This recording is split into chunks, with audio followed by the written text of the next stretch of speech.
pagpapala, no, sa bawat kapatid. Patuloy lang po tayo. Patuloy tayo sa Panginoon na naipag-pray tayo na may kanya-kanya tayong struggle, ano? Pero kaya nga mas mahalaga na kasama pa rin natin ang Panginoon at napakahalaga nitong gawain na ganito, no? Support group natin not only spiritual life, even physical, financial, no? Social, psychological, pero pinakamahalaga yung spiritual. Yung connection natin sa Panginoon. Salamat Pastor sa mensahe. At makakarinig pa tayo sa Sunday, medyo mas mahaba-haba doon, ano, na mensahe. Invite nyo rin yung iba, yung mga dati na naka-attend na madalas dito yung yung may mga attend ng isang beses, dalawang beses. I-ano natin, at least binigyan na tayo ng magandang lugar.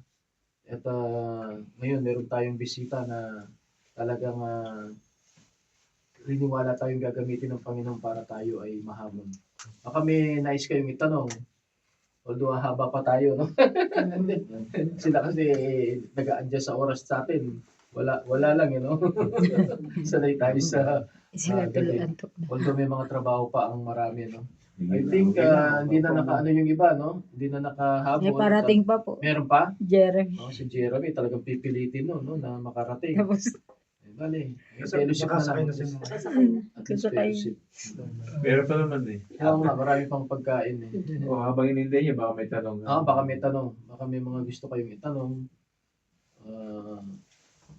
Yan ang ating mga kababayan. Masar ako, ang isa kong lagi tinitignan kahit na mahirap ang sitwasyon dito.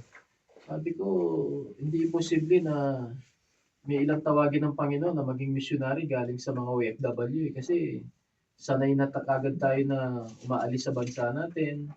Sanay tayo sa dikdikan ba na mga sitwasyon, no? Gipitan, gipit sa budget, no? May sakit pero sige, trabaho pa rin. Iba yung klima pero sige, trabaho pa rin. For physical nung una, yun ang habol natin physical na pangangailangan ng pamilya natin. Pero pag tayo ay naging mananampalataya, tumibay, tawagin tayo ng Panginoon, edi mas lalo tayong willing magsakripisyo para sa Panginoon.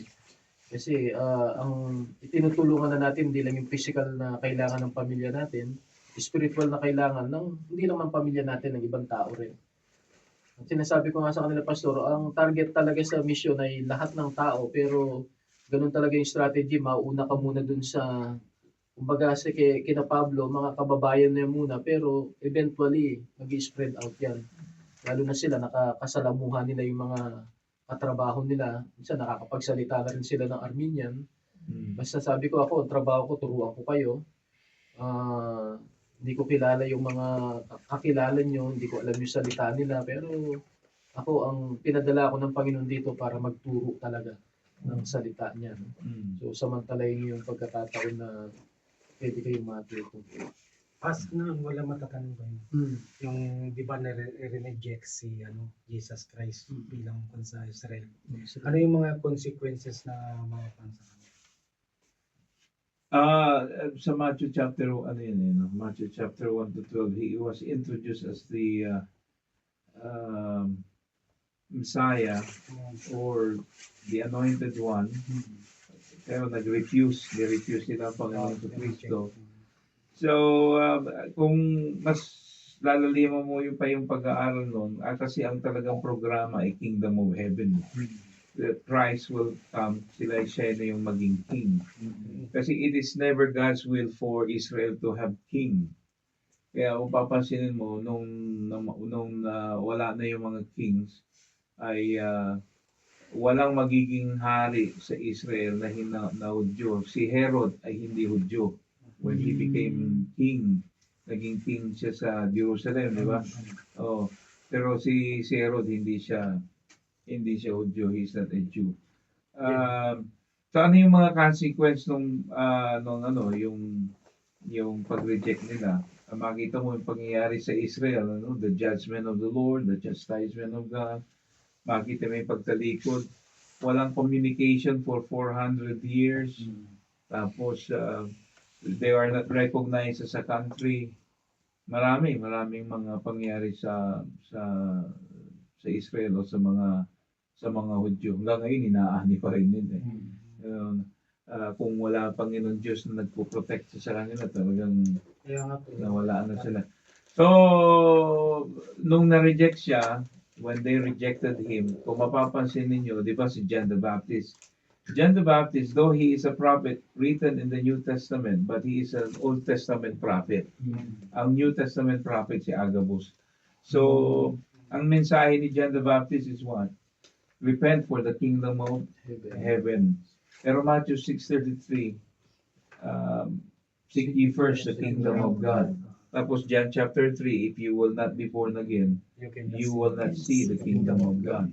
Sabi ng iba, yung kingdom of God, dito ba, pag hindi ka na ipanganak ng muli, hindi mo makikita ang kaharian ng Diyos. Ang kaharian ng Diyos, langit ka agad ang iniisip. Hindi, yung kingdom of God, ibig sabihin, God's rule in the heart of men.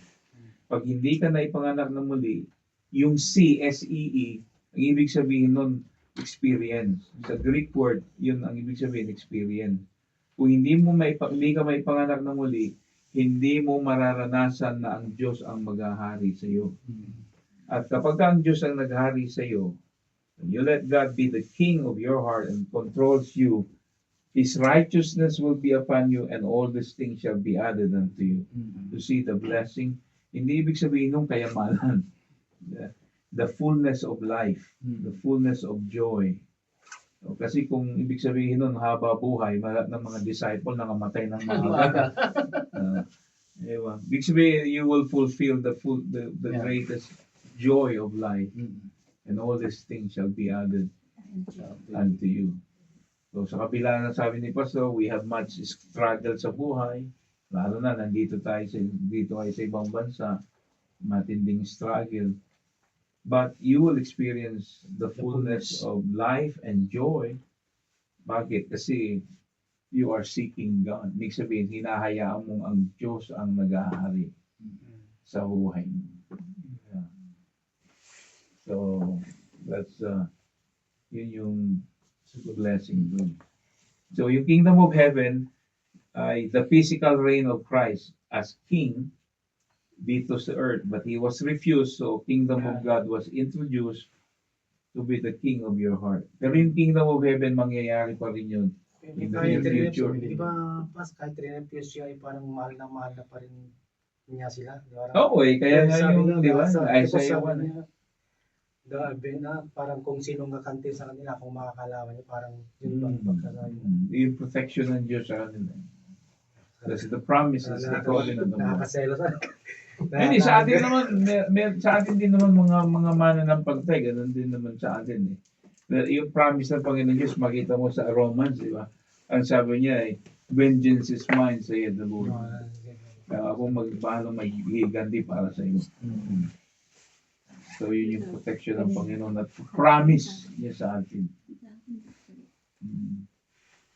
Let's say that. Mga ladies, baka kayo ang may tanong. Ay, sasabihin lang po ako. Okay. Nagpapasalamat po ako kasi nakarating po sila ng Armenia na ligtas at na-meet po natin sila. No, thank Nakapag-share you. po sila ng spiritual na gawain. Sa ngayon, sa linggo, excited po kami. Amen. Ano yun, Pastor? Matagal yun ang plano magpunta talaga dito. Bigla. Hindi kasi nag-uusap Usap kami. na kami matagal. So sabi ko, one day pasyal kami dyan. So, Pero alam niyo, nagulat ako nung February eh. Kasi di ba alam natin pinakamalamig. Gusto ko nga sabihin sa kanya, wag February. Sabi ko, kaya lang. Basta nagulat ako, yun ang napiling kasi yung libre nga yung panahon ang inaano niya. No? Pero tignan niyo naman ang blessing. Kahit na February na, okay pa rin yung klima ngayon. Ngayon lang di ba nagkaganito na nakakalakad tayo ng sarap maglakad sa Sabi nga labas. naman parang spring na eh. Oo nga eh. Iba. Lalo na yung iba rito, mas matagal na sa akin. Talagang naranasan nila yung negative 15, negative 6. di ba rin pag-alis namin? Huwag naman. Parang pinagbigyan. Blessing naman. Blessing. Di ba ako parang meron sa Biblia po yung parang kung nandun ka, parang yun ang nasabi ng Kasi pagka pinlano mo, hindi mangyari eh. Yun nga eh. Pag binaplano. Sabi ko sa misis ko, tara, punta tayo sa Armenia. Naalala niyo ba, Sir, lagi kong ini-encourage pa, Pastor, dumaan kayo sa Dubai kasi worried ako na parang sabi ko, laki ng gagastusin, ang layo. Tapos tayo lang, si Pastor Nabi kasi normally, may strategy nun, dami niyang iikutin sa isang lakad niya. Nung nakaraan nga, ilang bansa yung inikot niya nung bago siya nakarating dito. Dubai, Bahrain muna, tapos bago to, pangatlong bansa. Hindi ka, nakahabol ka pa sis. Oo. Mag-isa ka na lang? Diyan si Asan? Ano? Uy, meron pa. Oh, daming madlang people. Ano ba yan? Pasok dito, dito. Picture muna tayo, picture. Sis, kuha na mo ng picture. Tama-tama, nakahabol natin dalawa. Sir Eileen. Kasi yung iba, kailangan ng dahil sa trabaho.